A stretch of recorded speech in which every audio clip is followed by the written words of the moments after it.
सरकार बनने के बाद ये पहला बजट सत्र था और बजट सत्र के दौरान हालांकि ऑपोजिशन के लिए एक चीज की थोड़ी सी कठिनाई रहती है कि नई सरकार के खिलाफ मुद्दे कम होते हैं, लेकिन अब की बार ऐसा नहीं था। और मैं इस बात को कह सकता हूं कि जो मुद्दे आमतौर पर 2 साल 3 साल के कार्यकाल के बाद सरकार के खिलाफ खड़े होते थे,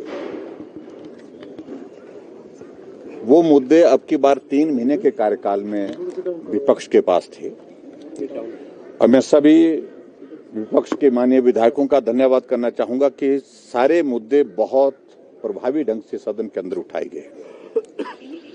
और जब सदन के अंदर ऐसी परिस्थिति बनी कि जब बात नहीं सुनी गई, मानी गई, तो सदन से वॉकआउट भी किया, सदन के बाहर भी अपनी बात रखी। और जो वर्तमान में, अब मुझे सरकार के बारे में ज्यादा टिप्पणी नहीं करनी क्योंकि हम विधानसभा के अंदर इन दिनों में काफी बोले हैं, विधानसभा के बाहर बोले हैं, लेकिन मैं इतना जरूर कहना चाहूंगा, एक लोकतांत्रिक व्यवस्था के अनुरूप विपक्ष की जो भूमिका जो हमसे एक्सपेक्ट करती है पूरे जनता प्रदेश की, हमने उस पर खरा उतरने की कोशिश की है। मैं मीडिया वालों का भी धन्यवाद करता हूं आप सबका, और जो कवरेज आप सबने विपक्ष को दी है उसके लिए आप सबका भी आभार। हमने पहले भी आज विधानसभा के अंदर बात को बड़ा स्पष्ट कहा कि हम सदन की कार्यवाही में भाग लेने के लिए अगर पहुंचे, इसका अभिप्राय ये नहीं है कि जो हमारे मुद्दे थे वो समाप्त हो गए। मुद्दे कायम हैं, चाहे वो संस्थान डिनोटिफाई किया है, वो भी उस पर हमारा स्टैंड बहुत क्लियर है, स्पष्ट है। और उसके साथ साथ में इसके अतिरिक्त तो ऐसे निर्णय और भी हुए हैं जहां हमने अपनी बात प्रखर रूप से कही है। विधानसभा के अंदर हम चाह रहे थे कानून व्यवस्था पर चर्चा हो, लेकिन वो नोटिस देने के बावजूद भी वो चर्चा नहीं लग पाई। बहुत सारे और इश्यूज थे जिन इश्यूज पर हम चर्चा करना चाह रहे थे, लेकिन समय की कमी रहती है, एक सीमा है सारी चीजों को लेकर के। लेकिन फिर भी उसके बावजूद मैं इस बात को कहूं कि विधानसभा के अंदर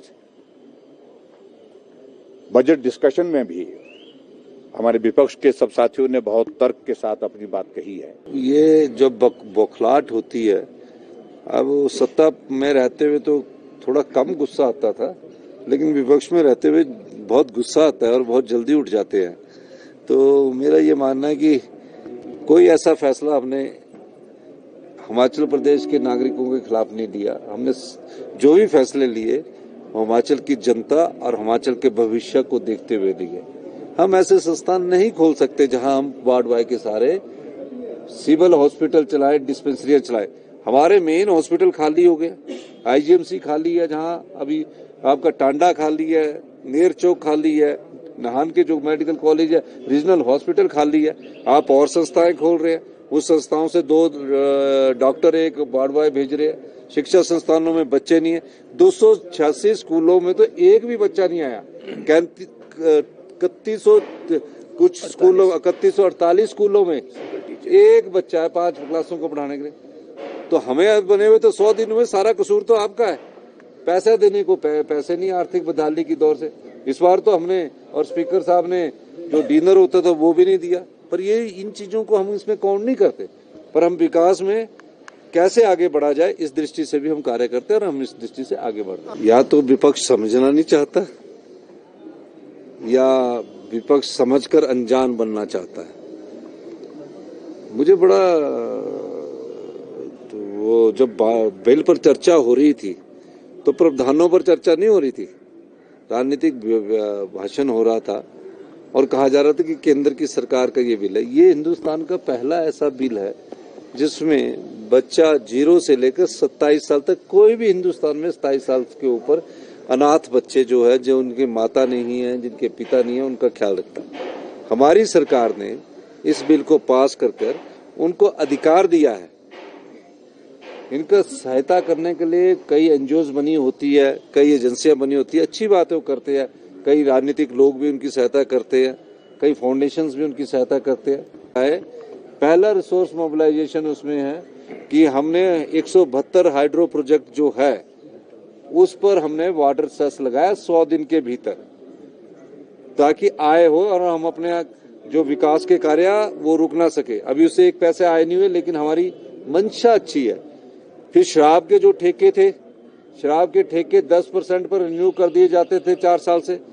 हमने फैसला किया कि इनकी ऑक्शन होगी और आज मुझे खुशी है कि 40% की बढ़ोतरी के साथ वो ऑक्शन हुई। ये हमने फैसला किया। तीसरा हमने फैसला किया कि जो पावर प्रोजेक्ट है जिससे बिजली पैदा होनी है वो 2 साल पहले कैसे बनेंगे, उस दृष्टि से हम आगे बढ़े। हम हिमाचल प्रदेश को अपने पैरों पर खड़ा करने के लिए कृत संकल्प है।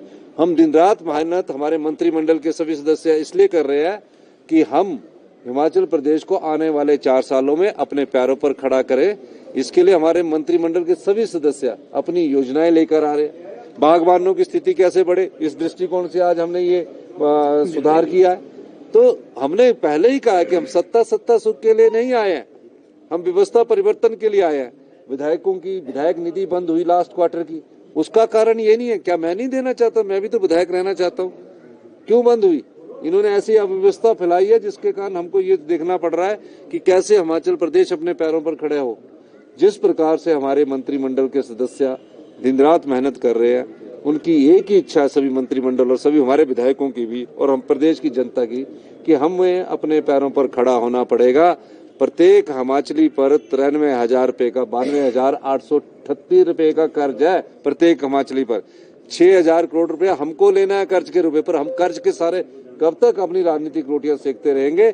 इस दृष्टि से हमारी सरकार आगे बढ़ रही है और मैं दावे के साथ कह सकता हूं कि 4 साल में हम अपनी अर्थव्यवस्था को पटरी पर लाएंगे, लेकिन विकास के कार्यों में कोई अवरोध नहीं पड़ने देंगे। और 10 साल में हिमाचल प्रदेश हिंदुस्तान का सबसे समृद्ध और शक्तिशाली और अमीर राज्यों में होगा।